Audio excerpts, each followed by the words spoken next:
Okay, we're going to show you how to do a base cabinet assembly. Once you open up your box, you're just going to have a lot of parts in a couple bags. Going to have a few odds and ends and a few pieces. You may not be sure what they are. No problem. We'll get to that as we go. What we want to do is organize this assembly. And so the best way to do that is to lay out each piece in an organized manner. Doesn't matter if you know what it is, just set it off to the side. Clear your work surface. Have a good table to work on. Something that you're comfortable, you want it protected, because our most sensitive part of the cabinet is the face and the frame and the drawer, and so we don't want to scratch or damage it. So we lay it down gently, and we're going to start from here. I'm going to point out a couple things. The millwork has already been completed, and you see where it's been cut out on the base cabinet, on the sides, and one on the bottom. So we're going to start with our left or right side, it doesn't matter.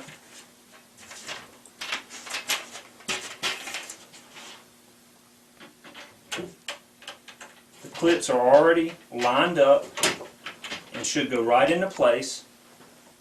Make sure your plywood lays in the joint that has been cut out and just set it there. We don't want to tighten up anything yet because we've got to do some wiggling and moving. Now we're going to grab our other side. We're going to also secure that to the clips. Now I want to take just a moment to point out a couple important issues. One, you don't want the cabinet to be pushed up like that. So you want to focus on what you're doing. You want to line up these joints right here. If you line this up right here, where the panel side's in, everything else should be fine. So at this point, I'm ready to go ahead and tighten up these screws and get ready to assemble. So open up my bag of screws, place them somewhere where they won't fall onto the floor. You're going to use these little pan head screws. They work really good. There's a hole inside the clip. Hold it straight as you can and just snug it up.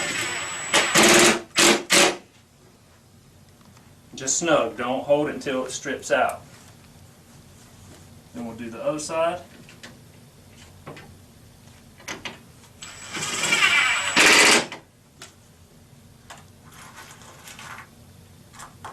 We'll do the tops.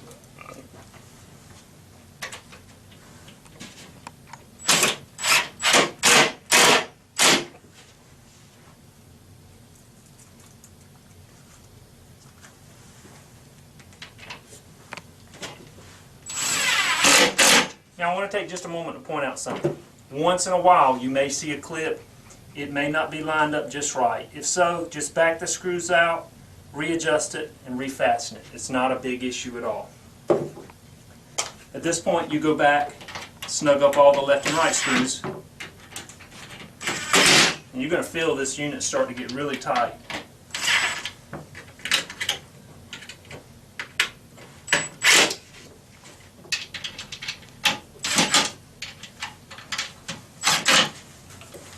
It tightens up great. If you want to take a little time and you want to use wood glue and put a bead of wood glue down in the joint, you certainly can, but these metal fasteners are super strong, and it's going to go together really well.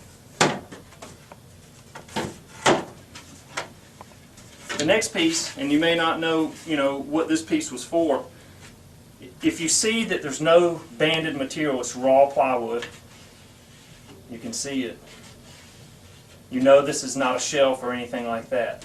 So it's got a finished bottom. So if you open your cabinet and you look, you want to see a nice finished material, not unfinished. So make sure you put it in the right way. At that point, you slide it right inside the pre-milled joints, and you can see where that bottom is ready to go. It's important though to make sure that it sits all the way flush with the channel that's been cut out. Sometimes plywood's not completely straight, and you want to make sure if you need to take it and push it, make sure it's all the way flush. It's important because if not, the back is not going to fit correctly. At this point, it's time for the back.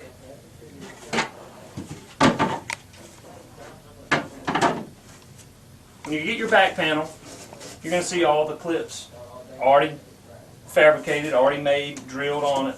You're also going to see one channel in your back. So obviously this channel is going to slide right on top of that. Sometimes, let me point this out, these may be a little too tight. Loosen them up so these will just fall right in there. In fact, let's go ahead and do that now just to be on the safe side. Just take a moment, just loosen them just a little bit. It just gives you a little more room to work.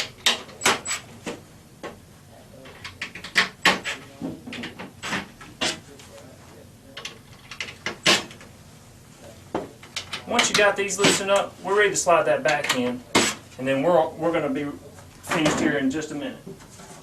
Okay, here we go. What I like to try to do is get one side in first.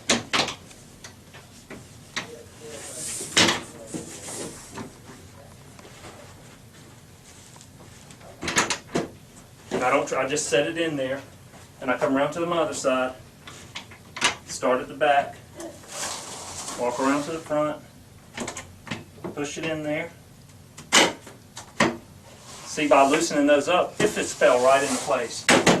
You don't have to beat it, you don't need a hammer, you don't need to force anything. At this point, it's snugged up. So we can go ahead and start tightening it up, and we're going to get this cabinet ready to stand up and take our next step.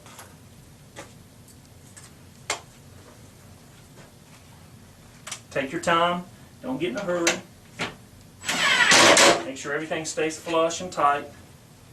Then I'm going to point out a couple of things that's going to make your cabinet job go a whole lot better.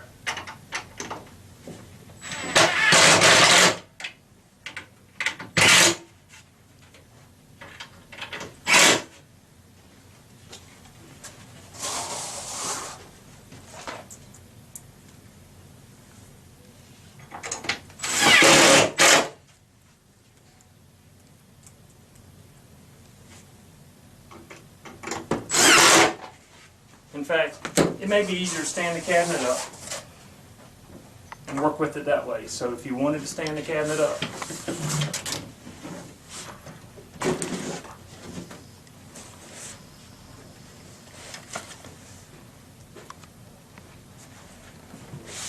and you wanted to reach inside while it's standing and secure everything, you certainly can do that.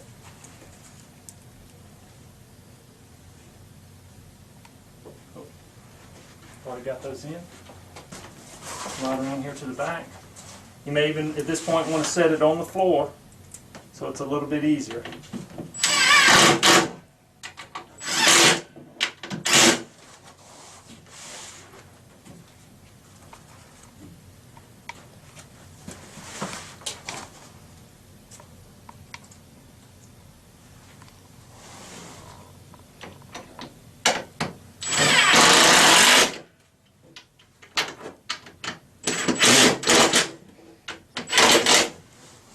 Alright, once you've got all those screws tight, your cabinet's almost done.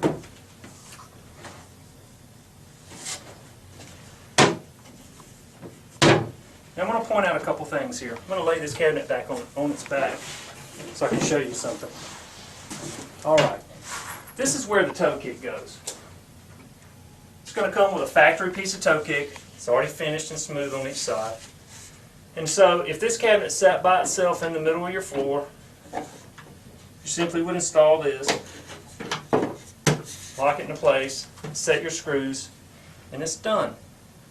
But if this is a part of a row of cabinets, and there's going to be another cabinet sitting beside it, you've got your toe kick, and the next cabinet's going to have a toe kick, and you don't want two pieces of toe kick touching each other and having a seam.